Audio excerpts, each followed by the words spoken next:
Sama na jakunge. O to sika sama na jakunge. Eja pe bo ba ko jo fe wo. Ja pe bo ba ko jo fe wo. Ina flowe propro da mi fa o. Ina flowe propro da mi fa o. O gbogbo ni mo di na isi o. O gbogbo ni mo di na isi o. Wan no be nya seja to popu pe ni ne che ifa ba no. O bi nya seja ko be. O bi nya seja ko be.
Good afternoon, everyone, and thank you for joining us for this very special event.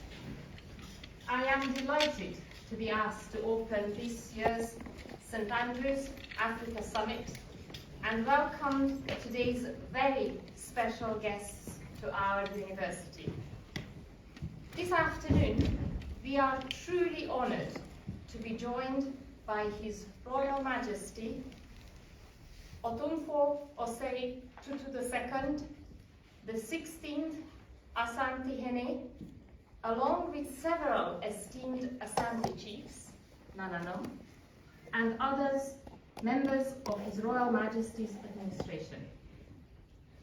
I will welcome His Royal Majesty fully to our university in just a moment.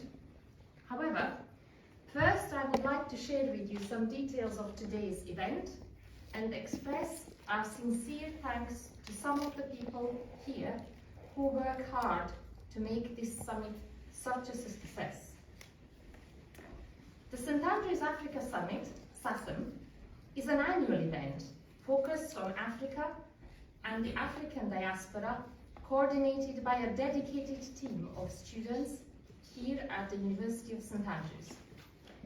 SASM is designed to introduce African affairs to our students, inspire them to find out more about Africa's historical ties to the Western world, and encourage a desire to participate in the continent's future. Today's summit is particularly significant, as this is the first event leading up to SASM's 10-year anniversary this spring in 2024. Since it was founded in 2014 by Bradley,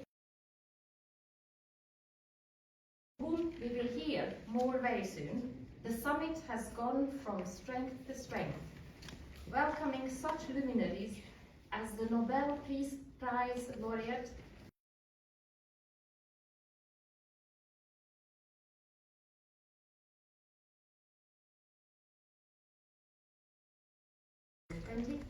and Dr. Luis Franceschi, Assistant Secretary.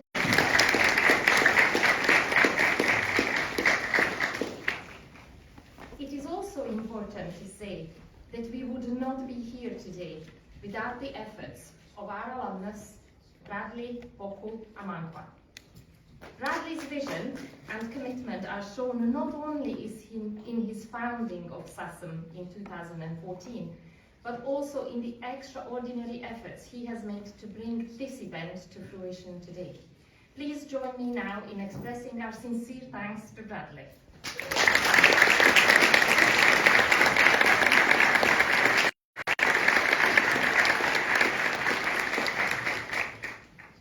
It is now my huge pleasure to welcome our very special guest, His Royal Majesty Otumfuo Osei Tutu II.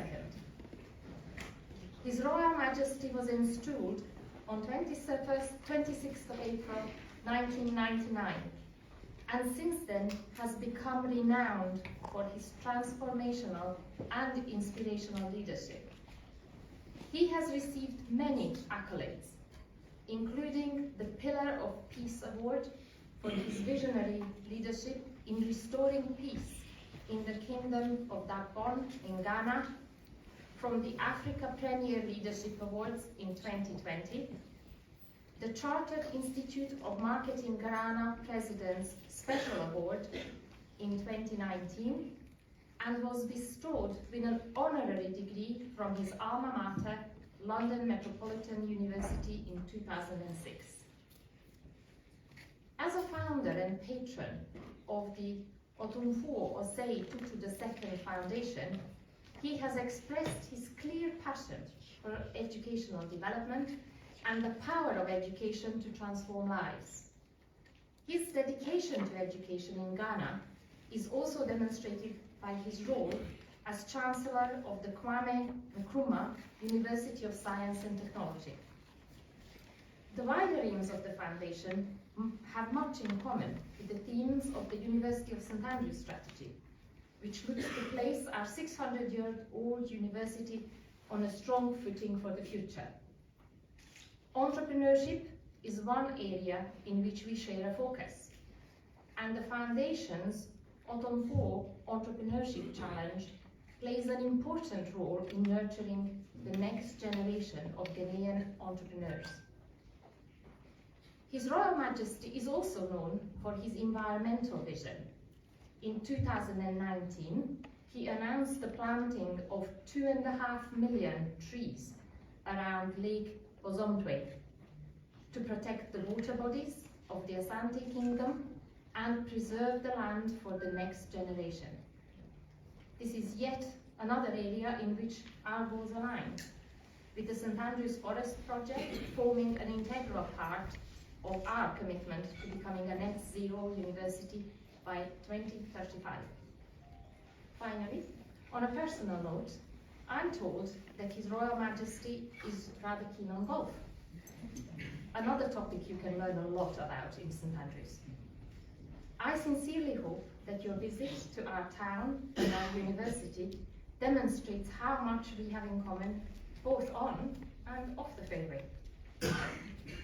So with such distinguished speaker, it seems we are for an outstanding address today, and we have much more to look forward to during this afternoon's reception and formal sitting in state ceremony.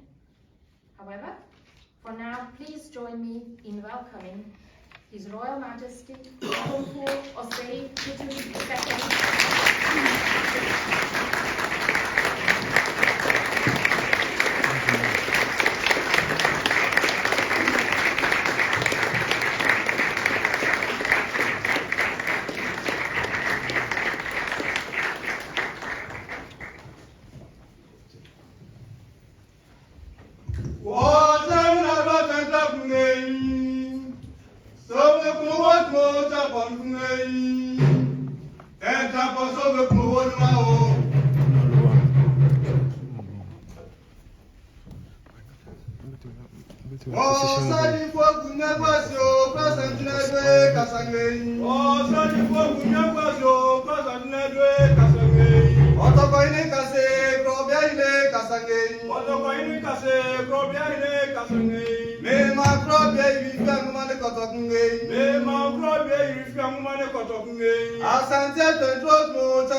Why no Obenya said, "You so super, you never come up with a cup of anyone." Obinya said, "Yanko baby." Obinya said, "Yanko baby." A man was telling you about the fake Kasangin. A man not telling you about the fake Kasangin. Say one in talking my jail. Say one in talking my jail. Out of road, I don't know champion of me. Out of road, I don't know champion of me. Oh, son in Crows meditate. Oh, son in Crows meditate. A dark way that in Nadia said, a dark way that in Nadia said, a pussy be a brought more champion of me. A pussy be a brought more champion of me. A dark office from Road and Pharisee. A dark office from Road and Pharisee. Or set to train more than you. Or set to train more than you. Mine no better second in check watching down when I say one pimsy cup of an hour. Mine no better second in check watching down when I say one pimsy cup of an hour. Oh, Binya said, Yanko baby. Oh, Binya said, Yanko baby. Baba Bacana lay from Road and Pharisee. Bravo Bacana lay from Road and Pharisee. Or set to train more than you. Or set to train more than you. Opemsuo na abu abutenu akukodo chicha santimani gana menina. Opemsuo na abu abutenu akukodo chicha santimani gana menina. Obinya said, Yanko baby. Obinya said, Yanko baby. Asinie jemi boy ni tumo champo nufunge. Asinie jemi boy ni tumo champo nufunge. Oni mecha ikwambo smendite. Oni mecha ikwambo smendite. Obientra kwasi pepinge. Obientra kwasi pepinge. Entoni mecha vote mo champo nufunge. Entoni mecha vote mo champo nufunge. Obieka se bring poni bo smendite. Obieka se bring poni bo smendite. Obiena be kasange. Obiena be kasange. Ouswa chambe dem le vie kasange. Ouswa chambe dem le vie kasange. Dem pe fiafu oso ni trobot mo champo nufunge. Dem pe fiafu oso ni trobot mo champo nufunge. Onu fora men kwet mo sa fora men kwet nge. Onu fora men kwet mo sa fora men kwet nge. Osafo di se chama okuma jebot mo champo nufunge. Osafo di se chama okuma jebot mo champo nufunge. Osafo bosu obo smedite. Osafo bosu obo smedite. Osafo na dwe kasange. Osafo na dwe kasange. Erodo kweli pebi ekudi fata brofo central de fata ni binge. Erodo kweli pebi ekudi fata brofo central de fata ni binge. O krube da to prebot mo champo nufunge. O krube da to prebot mo champo nufunge. O krube titi bremboni bo smedite. O krube titi bremboni bo smedite. O krube kakane dwe kasange. O krube kakane dwe kasange. Washe from bro demi fao. Washe from bro demi fao. O saji fo kunyagwa singe. O saji fo kunyagwa singe. O present na dwe kasange. O present na dwe kasange. O krube da to preba demi fao kunyagwa si ajuna shemera.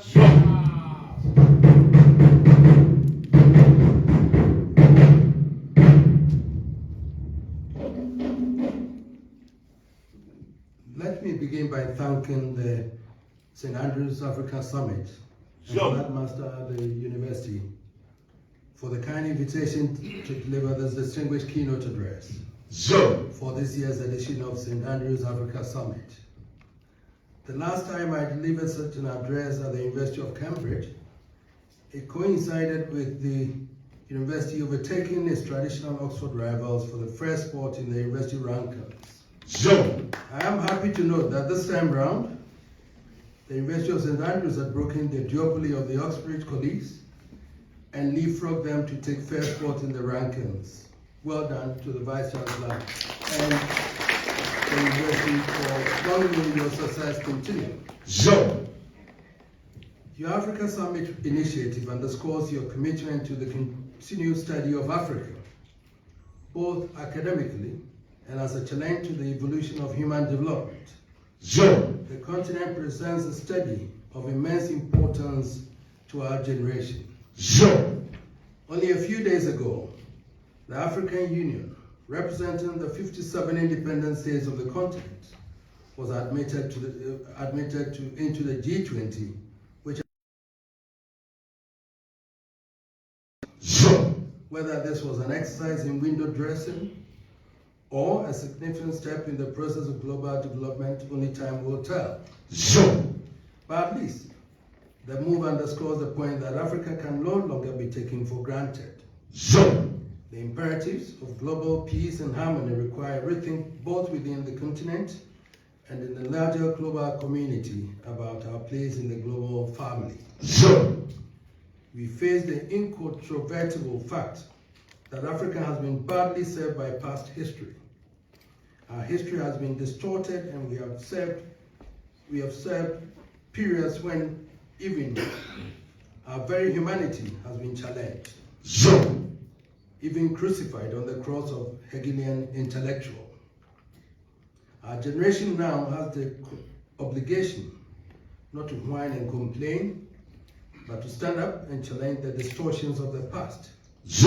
We hope great institutions like St. Andrews, through a forum such as this summit, will be part of the quest for the requisite positivity, rationality, and integrity in the study of African affairs that will be conducive to the emergence of a new climate of harmony.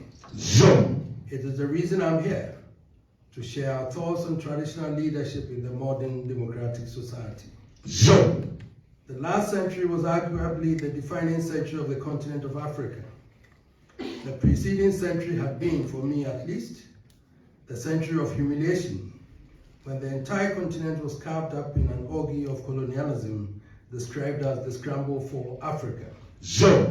The first half of the last century was an extension of the preceding one, with all but in control. The second half of the century, however, saw the dramatic change in the circumstance with the political emancipation of the whole continent from colonial subjugation. It will seem obvious, therefore, in considering the modern African democratic society, that the starting point would be the post-emancipation era, approximating to a little over the last half century. Unfortunately, I fear that will only paint a hazy picture of traditional leadership in Africa. For a fuller picture, we need to leap back in time to be able to feel and appreciate the evolution of traditional leadership across the continent through different epochs. We should examine a snapshot of traditional leadership in the epoch before the European invasion and consequential colonization. Then look at the role of traditional leadership during the epoch of colonial rule to provide the context within which one can fully appreciate the role of traditional leadership in our modern democratic society. It has become the burden of our generation to challenge the historic injustice meted out to our continent through the inhuman characterization of its inhabitants, our forefathers, as some subhuman species who needed to be dragged into civilization.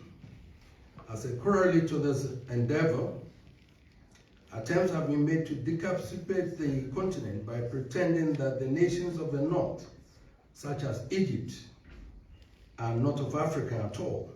Such is the prejudice and the hate that since the power of Egyptian civilization cannot be denied, they must construct the subterfuge that no such civilization could come out of the so-called dark continent, and therefore Egypt cannot be Africa, be of Africa.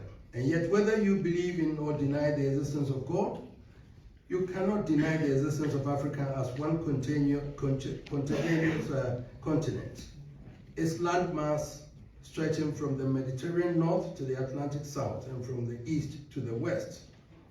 In such a vast landmass, there is bound to be, like all other continents, great diversity in outlook among its population. And yet, of laying such differences are the multiplicity of languages, is a commonality of cultural organization and compelling evidence of the existence of African civilization in every part of the continent. Assuming there can be no denial of the reality of the civilization of Egypt and ancient Carthage in the north of Africa, we will move to the south of the continent, where the promoters of apartheid had sought to eliminate every grain of African humanity. The impact of the Boer War nor the horrors of apartheid have succeeded in obliterating the magnificent organization of the Zulu Kingdom, or the kingdoms of the Swazi. They were before the European invasion, and they are to this day models of traditional African statehood. Move on to the heart of the continent, the territories of Central Africa. Here lies the Congo, possibly the greatest victim of colonial savagery, still suffering the travails of a tortuous evolution. It was in April 1885 that the Belgian Parliament granted authority to their king, Leopold II, to assume the position of head of state of the new African possession of the Congo. He was not to be simply head of state, but the Parliament stipulated that affairs of Congo would rest exclusively with the person of the sovereign. In other words, the property of King Leopold, and he proceeded to manage it as such until 1908, when it was formally annexed by the Belgian state as its colony. How did the Congo end up in that predicament? Was it because the people were subhuman with no history and no descendable past? In the 50s of the last century, as the flame of African nationalism burnt bright and the demand for emancipation of the continent reached its apogee, the Belgian government published some magnificent volumes of books designed to sanitize their rule in the Belgian Congo.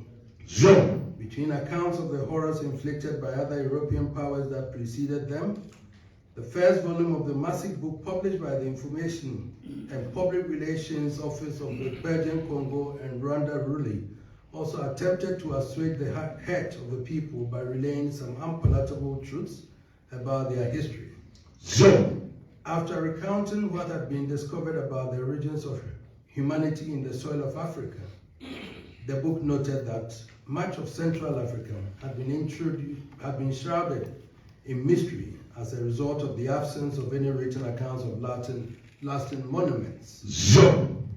The inevitable question was posed.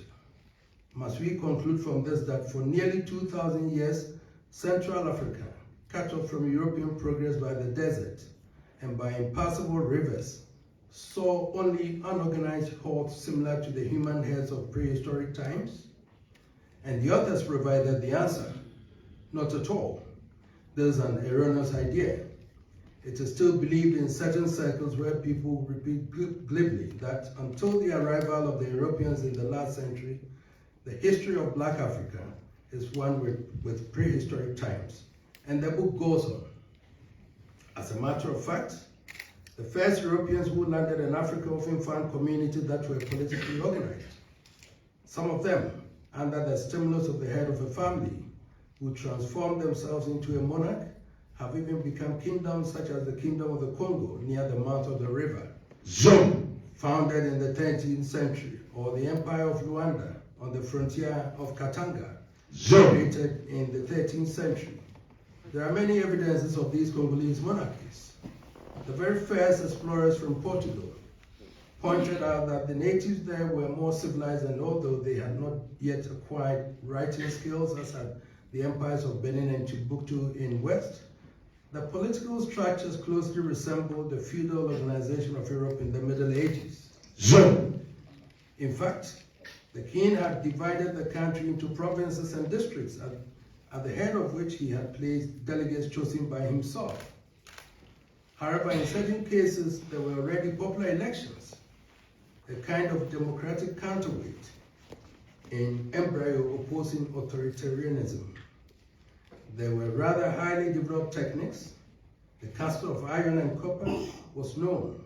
Also, the art of pottery and the weaving of clothes so strong that the Portuguese used it as sails for their boats. Certain animals were raised: pigs, sheep, goats, and also poultry. Moreover, long before the arrival of the Europeans, millet, sorghum, banana, peas, squashes, and yams were grown.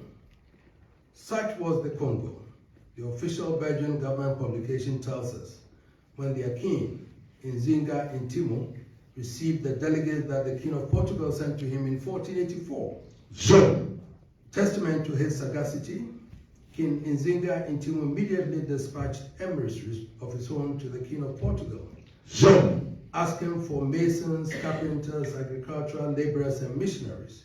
In short, all the technicians he needed to help him improve the living conditions of his people. This exchange resulted in the establishment of a strong ties between the kingdoms of Portugal and the Congo. Based at the start not on conquest or vassalization, but on an alliance. The two kings on an equal footing of formality exchanged ambassadors, and these diplomatic relations continued for many years. King Nzinga Ntimo was succeeded on his death by his son Otumfuo, who continued with his father's quest for the development of the lives of his people. He opened the country to more Europeans and had his son sent to Rome to receive ecclesiastical training, becoming the first African bishop in 1518. Otumfuo established diplomatic relations with the Netherlands, Brazil, and the Holy See, and between 1504 and 1539, he sent 3 emissaries to Rome, insisting on being accorded the same privileges as accorded the King of Portugal. Obviously, his assertiveness was displeasing to the Portuguese, but of greater consequence, King Afonso was indignant about the vices which Portugal had introduced into his country. The Portuguese had introduced alcoholism, extortion, and slave trade on a scale which was destroying the moral fiber of his people. An indignant King Afonso threatened to cut off commercial relations with Portugal if they did not stop. It began a period of turmoil in relations between the two countries, leading to an open warfare against the King Don Antonio and the crushing of the Congolese in the Battle of Impila in 1665. From that time on, the decline of the Kingdom of Congo was swift, crushed by military might, abandoned by commerce which had shifted to Angola, and weakened by the slave traffic.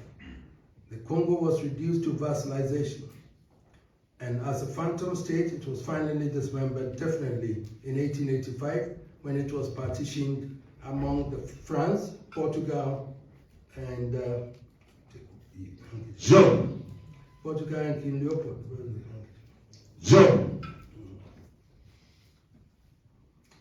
The official Belgian publication lamented that the privileges extended by the original alliance between the two states had soon been corrupted, giving way to trickery and violence. And the alliance was transformed into such a vast system of exploitation that in 300 years it succeeded in converting into a gigantic slave market this country which might have known a better fate. The Kingdom of Congo was not the only one in the Central African Basin. The same Belgian Congo book also recounts the story of the Kingdom of Bakabu as perhaps the most ancient of the Congolese kingdoms, certainly the one where African civilization has reached its highest point, and the only one which, frozen in a kind of proud conservatism, had remained at its ancient aspect down to the present day. The Bakuba are said to have settled in their present abode as early as the 6th century. Their history is not so much that of conquest as of the development of an original civilization which organized a social system and sought out its own aesthetics. We are told that a taste for beauty is one of the dominant traits of the Bakuba people. Everything in this country is decorated, chiseled, custom boxes, cup, drums, walls of houses. So much for Central Africa, as narrated, not by some African radical, but under the authority of the Belgian Vice-Governor General of Belgian Congo. What do we see in the East? As far back as the 11th century, the Kingdom of Mapungwe was trading with Arab merchants on the coast of the Indian Ocean. The Kingdom of Mapungwe, 1450 to 1760, had overthrown the Kingdom of Zimbabwe, circa 1220 to 1450, and was itself defeated by the Aussie Empire, which succeeded in expelling the Portuguese colonies from the Zimbabwe Peninsula. In 1838, however, a powerful army of the Shona clan, led by a celebrated Zulu general, Mzilikazi, defeated the largest Shona-speaking empire, taking advantage of the heightened internal rivalries. British descended on the territory, managed to gain the signature of King Lopungo on a document purportedly granting him concession to mineral rights in the territory. From this flimsy foundation, which will hardly survive any legal scrutiny today, began the chain of events leading to the naming of the territory as Rhodesia and to its eventual annexation as a British colony. Sure. Away from Rhodesia, in today's beautiful Uganda, we have the powerful kingdom of Buganda, founded in 1818 and to this day in total control of its affairs within the Republic of Uganda. Sure. Need I tell you about the glory of the Empire of Abyssinia, the glorious Ethiopian Empire, which is the only African empire to have successfully fought off European subjugation. Emperor Haile Selassie may have been overthrown by his own military in our time, but his heroism will forever glitter in the history of our great continent. Sure. And so to my own backyard in West Africa. The three most powerful kingdoms of ancient Africa were the empires of Ghana, Mali, and Shonga, all rising in the land stretching from present-day Mauritania, taking in Mali, Guinea, parts of Senegal, down to parts of present-day Ghana. Sure. Ancient Ghana began in the 1st century at a time when Europe was in the wilderness by establishing the lucrative trans-Saharan trade route between West Coast and the Mediterranean seas. For 400 years, it maintained a state which, by any measure, was on a par with any European state. Internal squabbles led to the collapse of the Ghana Empire, but the predecessor empire, the Mali Empire, built on the legacy of the Ghana Empire and succeeded in creating what was to be one of the richest states on the globe. Sure. In Timbuktu, they built one of the greatest centers of Islamic scholarship and learning, teaching all the sciences, mathematics, astrology, and astronomy, creating one of the great universities in Islamic studies with a library of more than 350,000 books and manuscripts. By the sheer efficiency of organization and management, Mali became one of the richest states of the time, and its most famous king, Mansa Kanka Musa, was regarded not only as the richest man of his time, but is considered by many experts today as the richest man of all time. Sure. When Mansa Musa made his pilgrimage to Mecca, the convoy of caravans he sent laden with gold almost sent the Arabian economies into a spin. Sure. The power of African traditional rule did not die with the ancient empires in West Africa. Near our time, we've had the kingdoms of Benin, Ile-Ife, and Oyo, and the Hausa Empire of northern Nigeria. And we've had the Mosi and, of course, the Asante Kingdom. Each of these kingdoms, the empires, have evolved through ingenuity of their people, creating institutions of governance and organization appropriate and in many ways ahead of their time. Sure. To the extent that human civilization grows from the interplay of forces, there's nothing to doubt the capacity of these kingdoms and empires to grow organically from continued contacts with other civilizations without the trickery and treachery of colonialism. Sure. So what became of Africa? As all the continent fell under the yoke of colonialism in the 18th century. Sure. As I see it, the colonial endeavor manifested itself through two characteristics. What I will characterize as the Oriental model, that is the French, Belgian, Dutch model based on the quest for assimilation, and the British model based on indirect rule. The policy of assimilation was premised on the proposition that the African was of a lower order of humanity and needed to be helped to rise or assimilate into a higher order, which was the European. It was the offering of the status of a semi-skimmed prototype, a shade above the African but still not good enough to be the full European article. Nothing expressed this absurdity better than the Belgian attempt to abolish Congolese nationality. Recounting controversies about Congolese nationality following the annexation into the Belgian colony, the official Belgian Congo book we have already cited confidently asserted in the 1950s. Sure. It is, and I quote, it is the unanimous opinion that Congolese nationality no longer exists. Sure. Then, having regard to the existing legal documents referencing Congolese nationality, it felt duty-bound to explain further. Sure. It is not a question of a nationality, but of a special status. Since the Belgian constitution provides that the Congo can be governed according to special laws, it can be said that the Congolese are Belgians enjoying a special status. Sure. In other words, What distinguishes the Belgian living in the mother country from the Congolese is that the latter are Belgians with a Congolese status. As follows. The native population is ruled according to the extent of its evolution, either by the written statutes or by a native statute. The degree of evolution that permits the native to be placed under the written statute is officially recognized in the course of a special procedure. Every Congolese has the right to according to the civil code. If he can show by his training and his way of living that he has reached a state of civilization that proves him fit to enjoy the rights and fulfill the duties stipulated in the written legislation. The French may have been less obnoxious and certainly better at managing the process of assimilation, but faced with the countervailing force of African intellectuals like Leopold Senghor, Aimé Césaire, Albert Camus, determined to assert their own identity, the assimilation enterprise had little hope of sustainability. It thus had to be the British model of indirect rule that is of relevance here.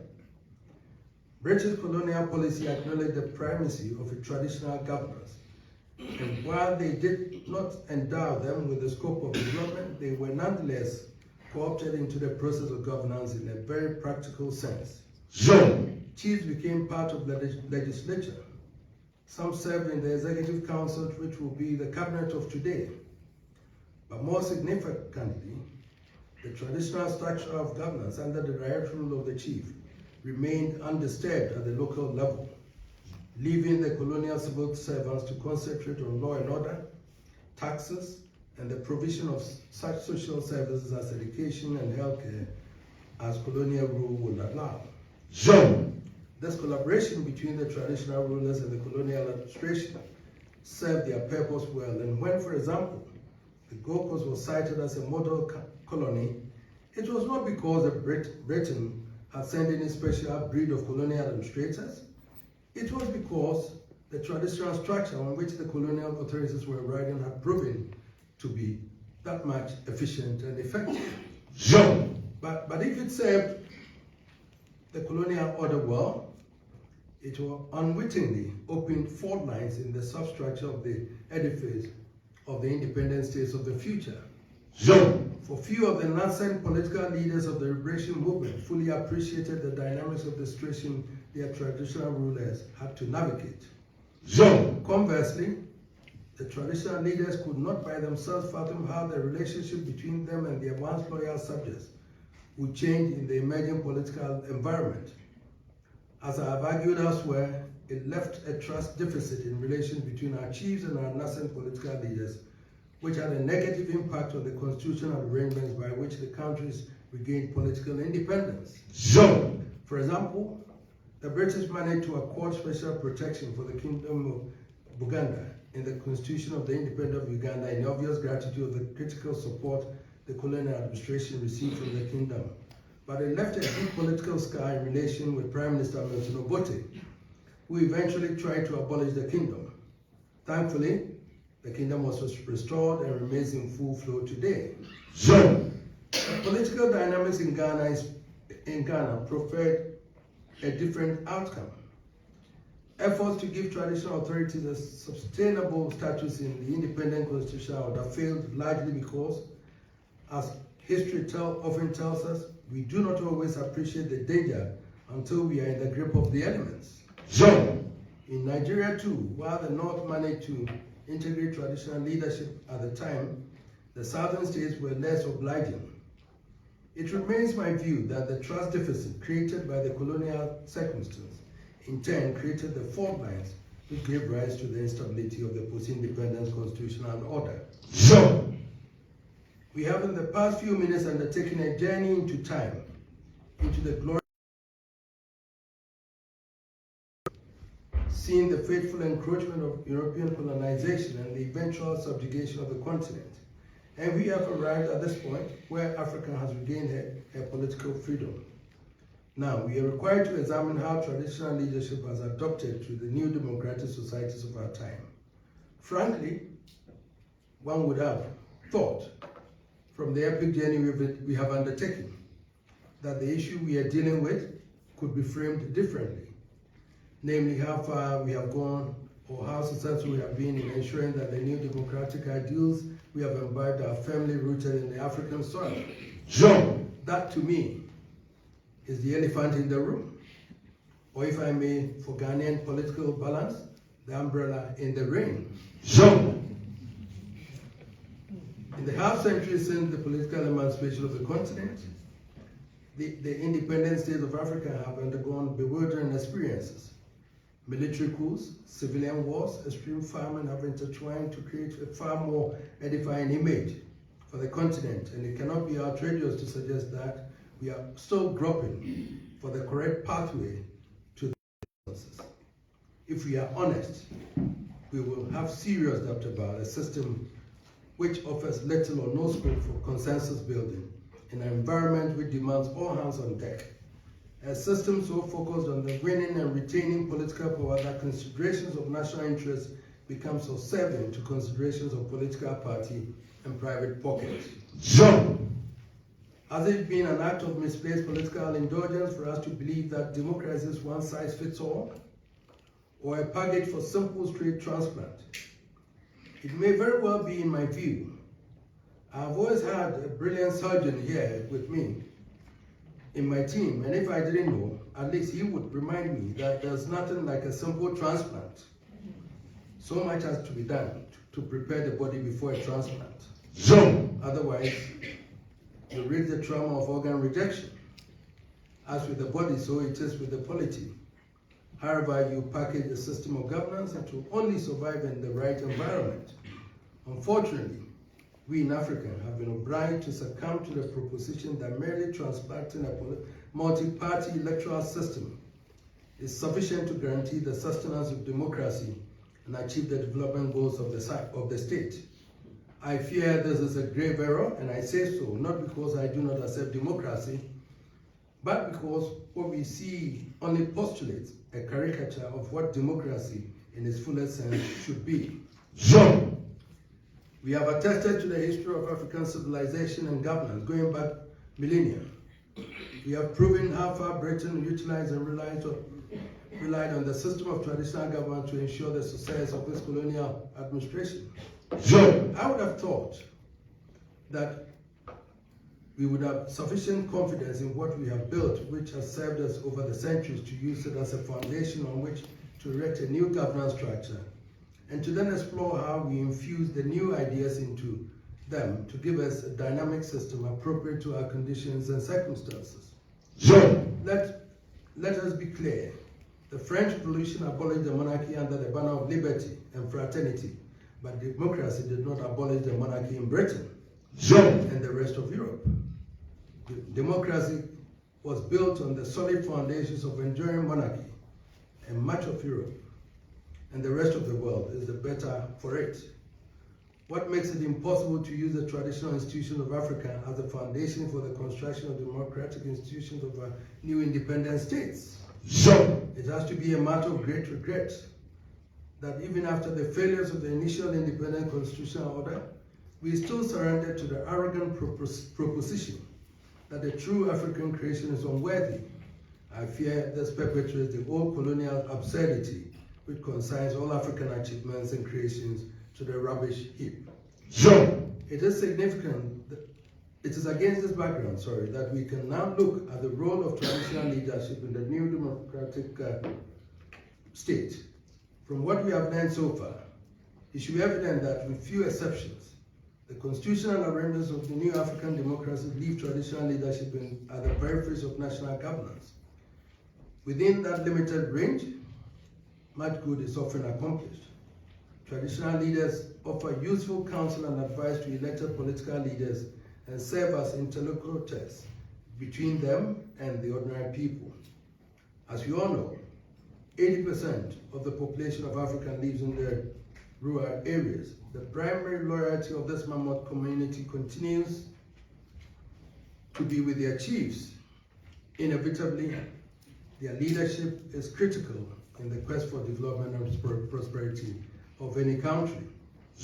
Contrary to the misconceptions of the times, the evidence is that wherever traditional leadership is strong, they are able to maintain peace and national cohesion. The issue for contemplation, therefore, must be whether the role of traditional leadership should be limited to the peripheries or whether it lies at this stage in our evolution at the heart of critical decision making. I hasten to add that there is no expression of personal displeasure. In the 24 years of our reign as Asantehene, we've had to deal with 5 presidents of the Republic. I can only pay tribute to all of them for their exemplary wisdom and their commitment to the common good. They've all accorded us the respect and honor, being open to counsel as circumstances demand. But that is because they have all been decent men, well steeped in the culture and traditions of their people and conversant with the influence of their chiefs. Their respect for tradition, however, does not hide the fact that the system of governance in situ places serious constraints on the role of traditional rulers in the governance of the nation. One would have thought, for instance, that the good offices of the traditional leader could be used more purposefully to facilitate dialogue between contending political actors to encourage consensus building and minimize tension and acrimony in national political discourse. That will immediately create an additional layer of the support mechanism needed to sustain national cohesion and stability. It is an option derived from our tradition which would strengthen the foundations of the democratic state, but which is not available now. We have seen how effectively it works as applied on an ad hoc basis in peace settlements. Is it not worrying that we cannot yet find scope for the application of this healthy traditional mechanism to facilitate the resolution of conflicts that adversely impact the economic development of the nation? I should at this stage deal with what has emerged as a matter of the greatest consequence to the fate of our continent. It is the regrettable phenomenon of the resurgence of military coups in Africa. In the first 2 decades of political emancipation, a spate of military coups rocked the continent and took away the first generation of leaders for the immediate post-independence era. Having gone through the experiences that followed, the continent concluded that its fate lay in the orbit of democratic governance, and so it has been for the past 2 suggests that something has gone seriously wrong. Let me make it categorically clear that regardless of the circumstances, I do not think that military intervention offers a solution at this point in the evolution of our continent. There was a time when circumstances produced the notion that power flew out of the barrel of a gun. Those times are over and we face completely different circumstances now. The critical problem confronting Africa is the economy. From north to south, east to west, and all the joiners in the center, the burden is the economy. It is how we ensure every citizen and every family has food on the table. It is how we create jobs for our young men and women so they can stay and serve their country. It is how we find resources to provide education and healthcare for our people. It is how we apply the intellectual gifts with which God has richly endowed us to improve the conditions we inherited. It is about how we mobilize the rich cultural resources for the good of our society. The state of our economies impinges on the security of our states. Poverty and unemployment, creating stability, will present both opportunities for discordant voices. And yet, the simple truth of the matter is that there's no quick fix for economic melodies. In particular, it has to be stressed that there's no bullet. It has to be said, therefore, that military intervention is fraught with more dangers than it seeks to solve. It is what I consider a ride on a tiger. Jumping on the back of a tiger is an easy bet. Maneuvering the tiger, and particularly dismounting from the ride, is a risk of the cemetery that is better avoided. Anyone in the military, therefore, will be wise to think before he leaps.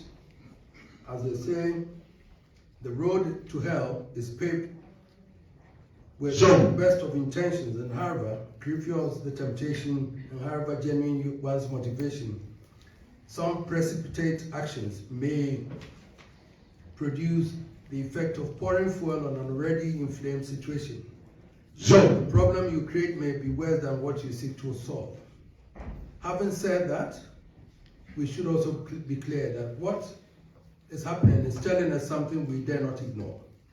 It tells us that we have to do better at managing our economies, to break the cycle of poverty and unemployment and give hope to our able-bodied youth to remain and work for the development of the continent, instead of seeking the least opportunity to escape to greener pastures as well. It tells us that we cannot continue to outsource our problems, and no African leader can sleep happy as long as there's an African boy willing to make the perilous journey of modern-day migration. But it also tells us that something is gone awry with our vaunted democratic experiment that needs urgent fixing. I do not think it signals a rejection of democracy as a system of governance. What I think it is doing is throwing into question the structures we have built within our democratic system. And that, I would suggest, reinforces the questions we have been raising about the constitutional arrangements of the African democratic states. I take issue with the notion that our traditional system of governance are wholly undemocratic and that political parties can better relate to and represent the interests of the people. Of course, we do not question the need for political parties. In every community, citizens may have different views on social and economic issues, and people should have the right to bond together according to their beliefs, and political parties offer the necessary platform for this. However, the cultural and traditional beliefs of Africans transcend his political beliefs, and therefore, while they may split among political lines, they remain bound together by their traditional beliefs. Unfortunately, we appear to suffer from the misconception that political parties will delink people from their traditional roots, such that their traditional institution could be rendered irrelevant. That has not happened and cannot happen for good reasons. Primarily, no African today is willing to be cut loose from his roots, but secondly, because it is becoming clear that our system of governance is as democratic as any and offer a sounder foundation for the evolution of a new democratic superstructure. Let me just give you an example of my own Asante Kingdom, whose system of governance reflects every Akan state. Contrary to the perception of old, the Akan state was not the feudal state of Europe. Every Akan citizen and family belongs to a clan, and every clan is linked directly to a traditional stool. It's councils. In other words, the traditional council is composed of the direct representatives of all the families within the state. In Asante, we have gone further. We've created stools for communities of residents who are not citizens. Thus, we have the Ando community who have been traditionalized of the Asante Kingdom, the Fanti community, and the Zongo community, all represented in the Kumasi Traditional Council. The closest analogy one can make to our system would be to have representation of, say, the large immigrant communities like the African and West Indian and Asian communities represented in the British Parliament. Deliberations are open and as rigorous and intense as you will find in any state legislature.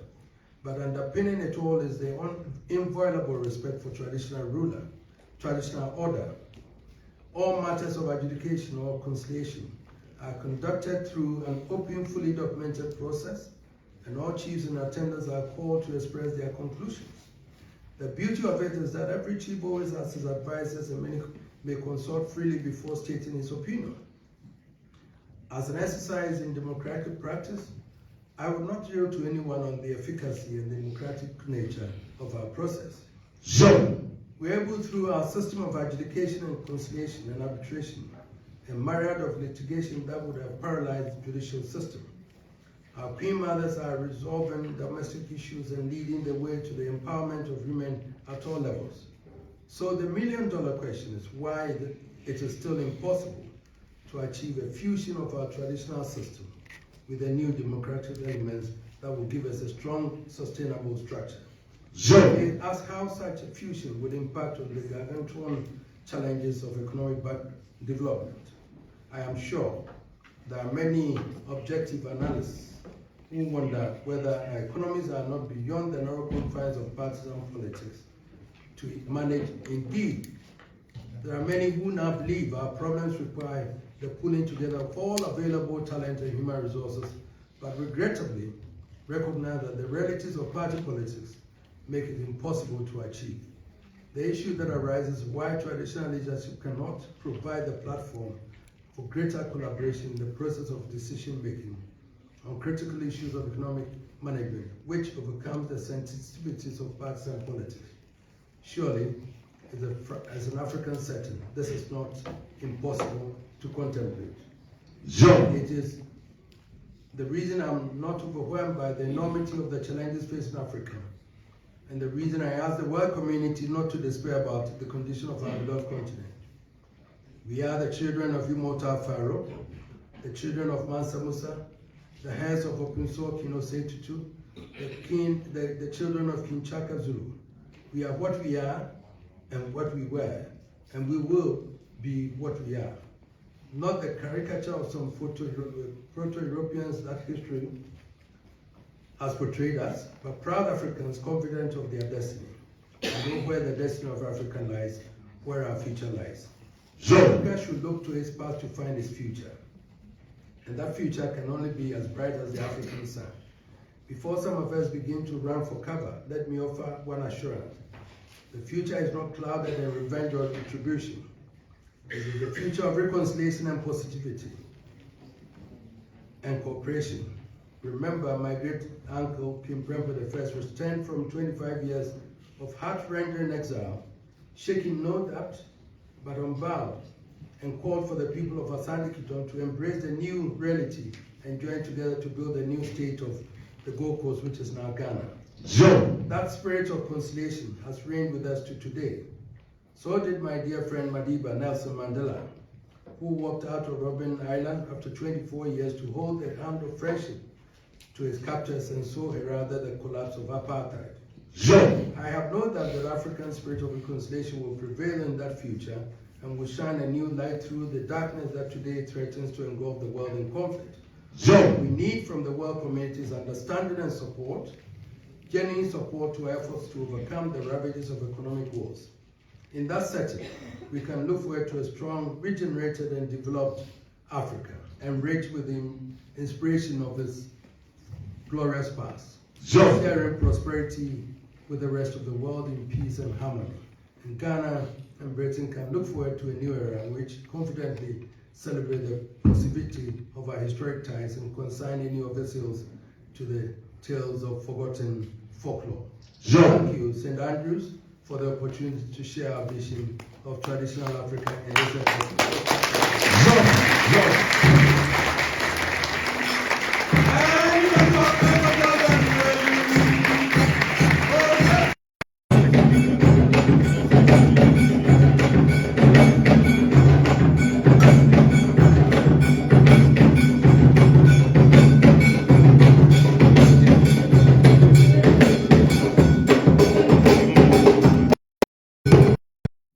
To extend our gratitude to His Majesty, King Otumfuo Nana Osetutu II, the Asante Hene, for gracing us with his wisdom and inspiring words. We take your words to heart. We look at your example to also reconsider the role of traditional leadership in global governance. We would also like to thank other people, other guests that join us here today. We have our previous ASSAM co-director, Elikim Logan. Welcome.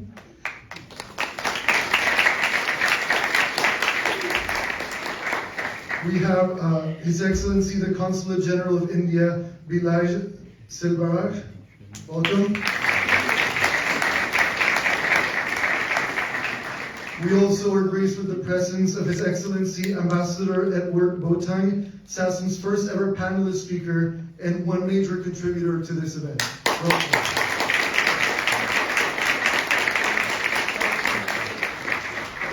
We are also joined by, welcome, yes. We are also joined by distinguished academics, such as Dr. Isfenaki Okafor Yarwood, who was a previous speaker at the 9th Summit. Welcome.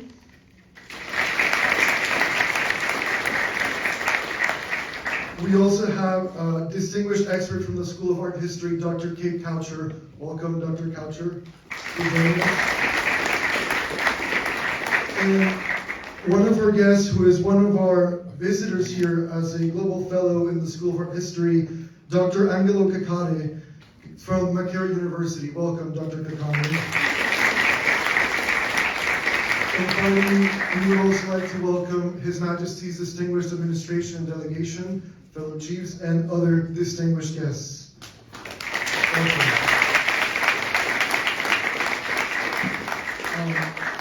For fire safety protocol, we would like to ask the people that are standing in the back to please proceed to the overflow room upstairs. You will continue to see the live stream, which is being projected in the projector upstairs. This is because of fire protocol. We really appreciate your cooperation. So we kindly ask that everyone standing in the back row, if you could please continue to the room upstairs, Upper College Hall. Thank you very much.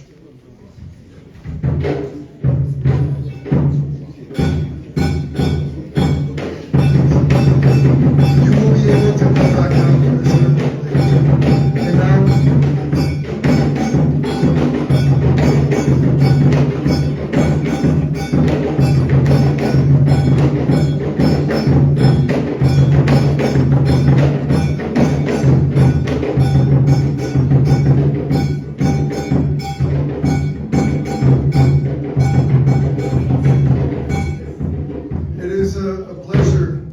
introduce our co-directors, Bia and Mana. Welcome.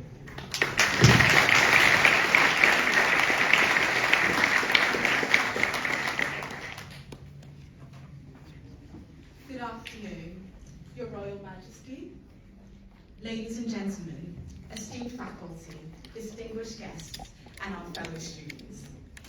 It is with immense pleasure and a deep sense of pride that I stand before you on behalf of the St. Andrews Africa Summit to mark this moment.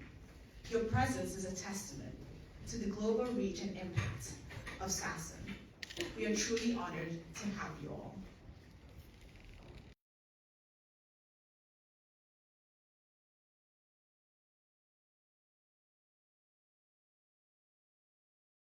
Summit, an event focused on Africa and the African diaspora. SASM acts as a platform that brings together individuals from diverse backgrounds and disciplines, all united by a common passion for Africa. It serves as a nexus for students, faculty, and experts to engage in discussions, debates, and activities that shed light on the multifaceted dimensions and dynamics of this vast continent. From its rich cultural tapestry to its complex socio-political landscape, Africa is a continent of incredible diversity and untapped potential. SASM strives to explore, celebrate, and most importantly, understand all its dynamics.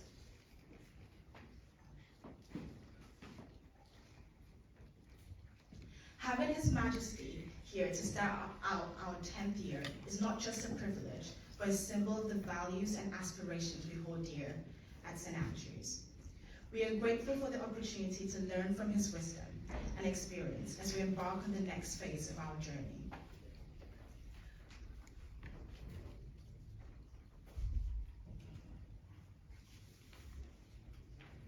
As previously mentioned, this year is especially meaningful to us as we celebrate our 10th anniversary of the St. Andrews Africa Summit and have the distinct Africa and Africa as a whole.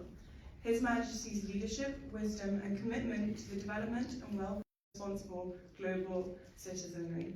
My goodness, they're really wonderful. Generally speaking, I think my family, friends, and team can vouch for the fact that the Eden Golf Course to sharing glasses of whiskey at the King's Barn reception and events creator, Dr. Callum McIntyre, who asked me to take over Summit Heads of Restoration. What does that mean?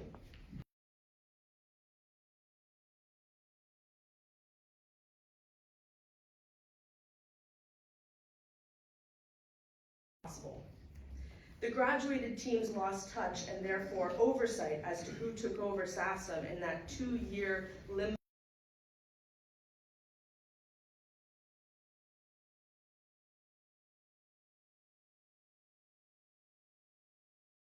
dedicating his time as director for the summit to preserve what he could and to preserve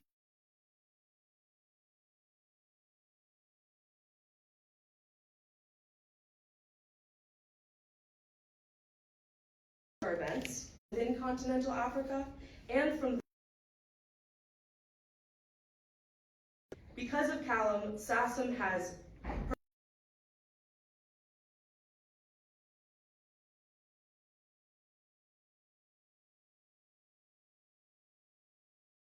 of our review magazines and other types of SASM content, such as our graphics and our marketing capacities. We have been able to create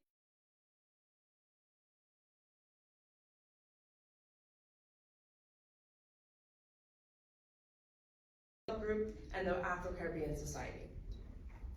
The greatest of all, SASM is now able to focus on hosting prestigious events with prominent world leaders, such as His Royal Majesty, the King of Asante. Just as we did prior to COVID-19 in the winter of 2020, when SASM hosted President Nana Akufo-Addo of Ghana. Must be composed of, and who I should surround myself with more generally. SASM team members are defined by their resilience and flexibility. When hosting large events such as this, a team has to be able to get knocked down, mostly unfazed, and pick itself up again with every bit of faith that will recover, move past an obstacle, prepare better for the future, and perhaps avoid facing a similar mistake again. Now, when hosting large events with team members living across the world, the team needs to be patient with one another, honest with what they can commit to, and trust that despite lags in conversation or meetings, that their teammates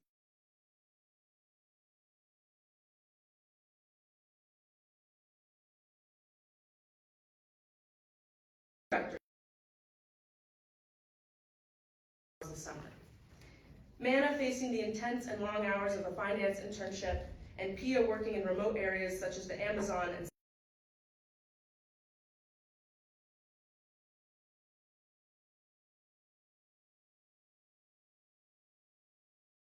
or limited time with Wi-Fi. The efficiency and efficacy of their work cannot be overstated. Midway through the summer, my logistics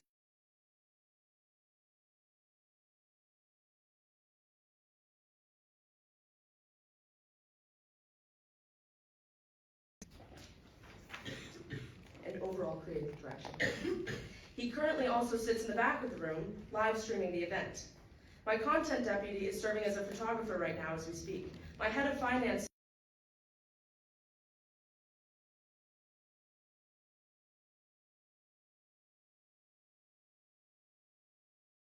details, such as finding Kabak Mohammed, the two composed Andrews Africa Summit in the spring of 2014. Since then, Bradley's been busy. Busy not only in respect to his ongoing support of and help with the St. Andrews Africa Summit affairs, but also personally in his own career. 2017, with his bachelor's degree, Bradley procured a master's in science at the London School of Economics and Political Science, also leading their Africa Summit amidst his as CEO of Smart Fuel, a social enterprise seeking to address specific development issues in Ghana. And he worked as a business development and trade services associate for the UK Ghana Chamber of Commerce from 2016 until 2017. He served as the country director of the Holt Prize Foundation from 2018 until 2019, and became the senior technical assistant to the Minister of Energy for the government of Ghana in 2021, eventually leading him to his current position as principal coordinator of the Energy Transition Office. To top it all off, Bradley is an incoming candidate of the MSc in Energy Systems at the University of Oxford's School of Engineering Science, which he will be reading part-time whilst continuing to lead Ghana's Energy Transition Office. Goodness. As I said, Bradley's been busy. And this list does not begin to scratch the surface of the many responsibilities, tasks, roles, and events Bradley has taken on or continued to manage over the years. those side jobs, including his roles on SASM. Bradley has consistently kept in touch with SASM's leadership, offering us sponsorship, content, organizational, and moral support, always checking in on our progress. After speaking with him for months, attempting to coordinate this event, it was an absolute pleasure and a treat to finally meet him in person just a couple days ago. And I was also very glad to not have to call him and accidentally wake him up anymore. Now he's right there. Much more convenient. Bradley, you have made SASM and this university very proud.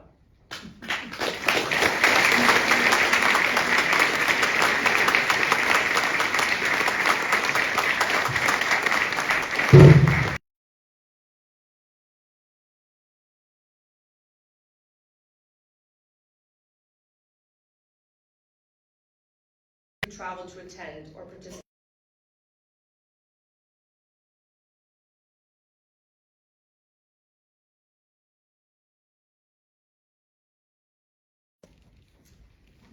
Thank you for showing the SASM teams over this past decade what it means to be a leader, and more importantly, that we must pursue and take care of our passions.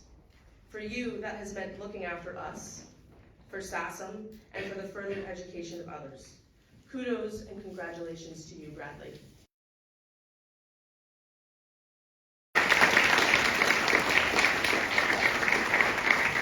Now, before I turn things over to Bradley, I wanted to make one more quick comment that I think student Bradley from back in 2013 could probably relate to, and I know that my teammates are all feeling right now. There's a phrase that comes to mind when thinking of the past few months of work and the past few days of meeting with our esteemed guests, and this phrase is imposter syndrome. For those unfamiliar with this term, it refers to the sensation of being a guest in your own space, feeling unnatural in a given setting, feeling as though you are an imposition or an imposter of a room or a situation. I think of all of us at some point in this past week, and we have all looked around the room, my peers and I, and we've said, what on earth are we doing here? I am not nearly important enough. I'm just a student, I am just a child. And I would like to say to you, to my peers, to my team, no. No, we are not proper adults living and leading our own lives. We are not businessmen and women yet. We are not entrepreneurs, well, some of us maybe. And we are not ambassadors, we are not chiefs or kings. In fact, we are not even graduates. Not yet. But here's what I do know about who we are. Each of my teammates has a list of accolades beyond just their work for SASM that would take an additional keynote to discuss, and probably more. Every person on my team and on the Roosevelt Group and the Afro-Caribbean Society committees has earned their place in work effort, listed resume items, but mostly passion. I ask you all, when this is over, please look at the photos, the videos, and any other content coming from this event. Look at how natural your smiles are, and pay attention to the sincerity of the smiles that you receive in return. I note this because I want you to recognize that you are not imposters. You are meant to be here with His Majesty and His delegation. Your hard work shows in how naturally you appear to those around you, how poised, professional, welcoming, kind, appreciative, helpful, and excited you have been. I am forever in all of your corners, looking out for the next opportunity to highlight the successes that each of you deliver on and are.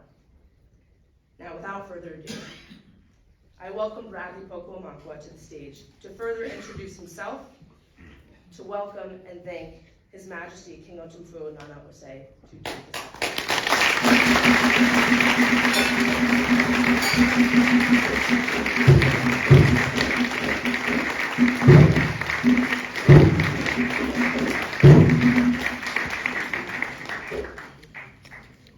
His Majesty.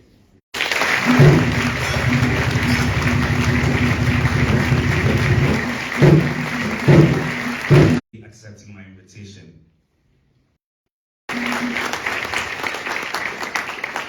Your Majesty, thank you for the honor done me, my family, the St. Andrews Africa Summit, and the entire university. We are ever so grateful, Your Majesty.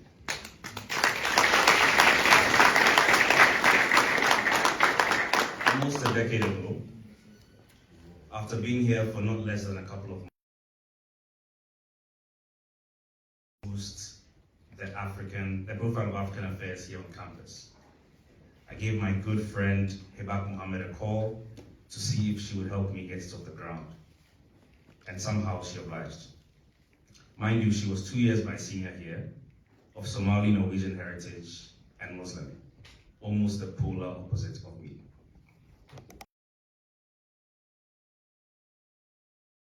And before we knew it, we had recruited an army of fellow students to come on this crazy journey with us that would form the first ever committee of the St. Andrews Africa Summit, just as Madeline and her team have done today. We sold tickets outside the library in shifts during our lunch periods and went around from department to department seeking support to pull off our first summit in 2015.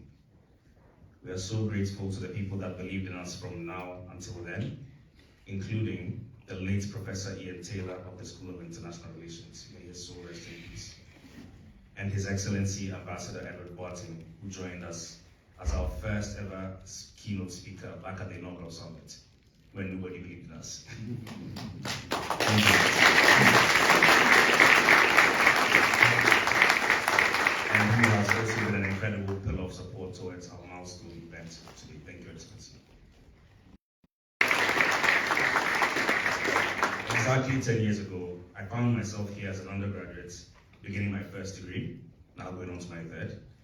And if anybody ever told me at the time that I would one day return with my president, the president of my country, and now the king of my homeland, I would have the kingdom, respectively.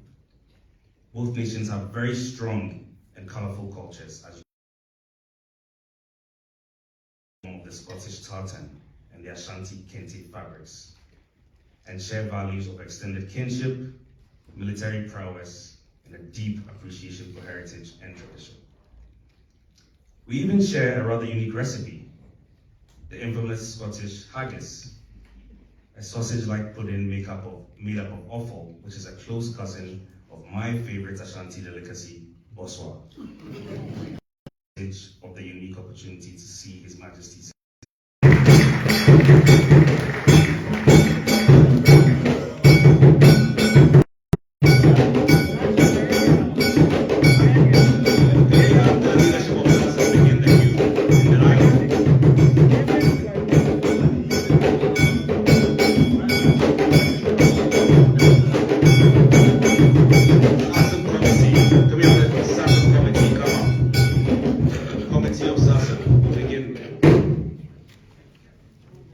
committee, please line up in the aisle.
remain seated while His Majesty and his delegation leave the room. Once he is done, we must stand, actually, sorry, but you will wait for them to leave before we can leave. Once they leave, there is a reception upstairs with drinks and some light canapes for all interested. Thank you.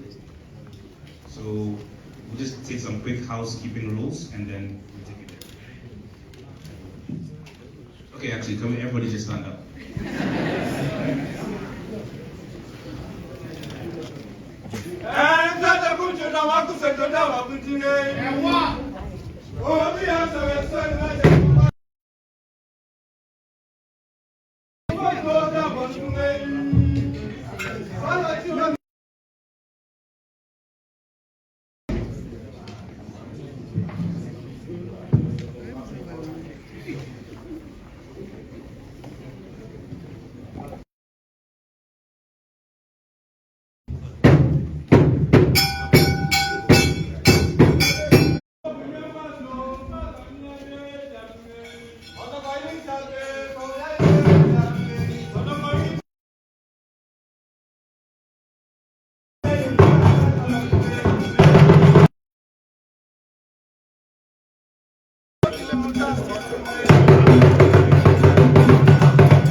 Come on.